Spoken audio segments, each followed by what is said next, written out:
Finishing dia ni memang cantik, yang jenis powder coat kasar warna kelabu. Body dia ni pula solid daripada aluminium. Yang ni lampu solar yang jenis premium punya.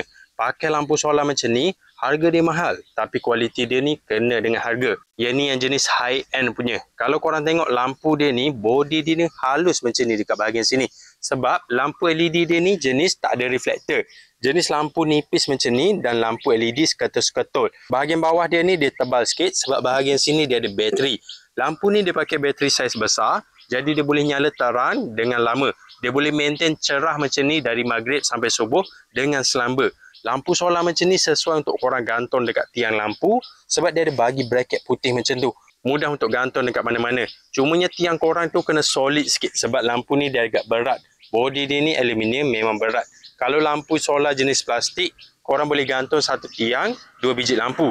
Kalau yang ni satu tiang, satu lampu saja sebab berat.